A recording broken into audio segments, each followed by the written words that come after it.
আজকে এই নতুন প্রজন্মের এই বিপ্লবকে সফল করার জন্য সর্বপ্রথম যে বুক পেতে দিয়েছিল,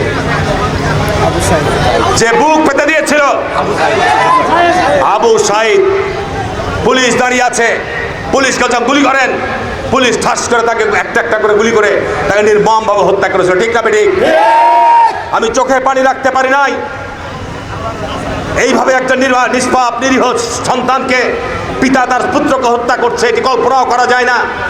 এবং এরপরে সারা দেশে তরুণ ছাত্ররা, ছাত্রীরা, শিশুরা আজকে রাস্তায় বেরিয়ে এসেছিল। কত গুলি চালাবা, কত গুলি তোমাদের আছে, কত গুলি করবা তোমরা?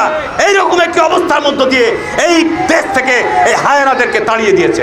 আমি দাবি করবো আমাদের উত্তরাঞ্চলের ছেলে এবং এই আন্দোলন সংগ্রামের প্রথম শহীদ, যেখানে আমাদের তত্ত্বাবধায়ক সরকারের প্রধান জনাব ডক্টর ইউনূস গতকালকে ওনার বাড়িতে ওনার কবর জিয়ারত করে এসেছেন। আমি দাবি জানাবো যে জনাব এই আমাদের শহীদ আবু সাঈদের নামে যমুনা ব্রিজের নামকরণ করে দেওয়া হোক। 5ই আগস্ট বাংলাদেশে যে নতুন সূর্যের উদয় হয়েছে, এই সূর্য উদয়ের সাথে সাথেই বাংলাদেশ থেকে শেখ মুজিব, শেখ হাসিনার ছবি উধাও হয়ে গেছে।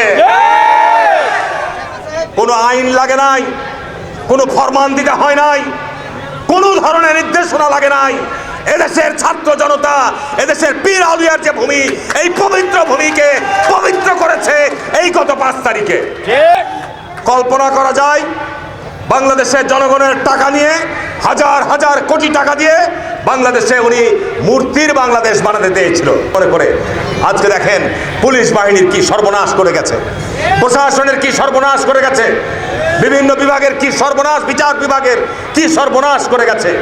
আজকে যারা ফেসবুক দেখেন, আজকে যারা সামাজিক যোগাযোগ মাধ্যম দেখেন, আজকে যারা বিভিন্ন পত্র পত্রিকা দেখেন, কি সর্বনাশ। আজকে আপনার স্বরাষ্ট্র উপদেষ্টা বলছেন যে র্যাব এবং পুলিশের যে অস্ত্র সাধারণ জনগণের কাছে গেল কিভাবে। কত বড় উদ্বেগের! এই অস্ত্র বাইরে পাওয়া যায় না, কোনো দোকানে বিক্রি হয় না, কোনো লাইসেন্স দেওয়া হয় না। আজকে এই র্যাব এবং পুলিশের শত শত অস্ত্র, হাজার হাজার অস্ত্র আওয়ামী লীগ যুবলীগের হাতে ছড়িয়ে দেওয়া হয়েছে। আমার নেতা কর্মীদেরকে নির্দেশ দিচ্ছে, আইন আমরা হাতে তুলে নেব না, কিন্তু ওই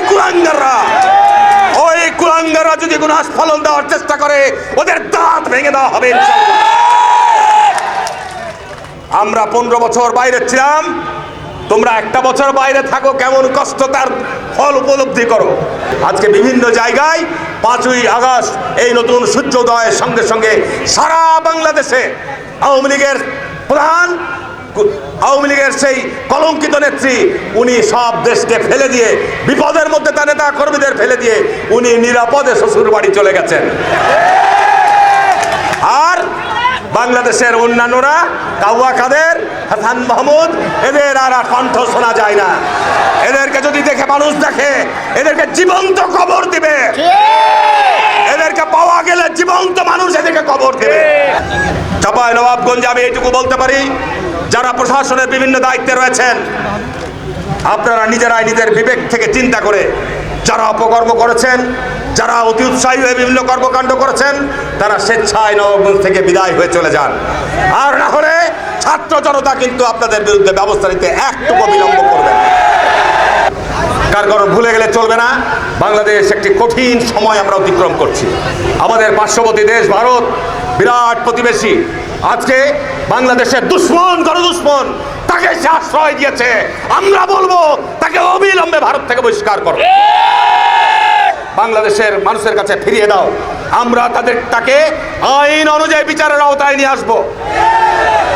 কি ঠিক না বেঠিক বলছি?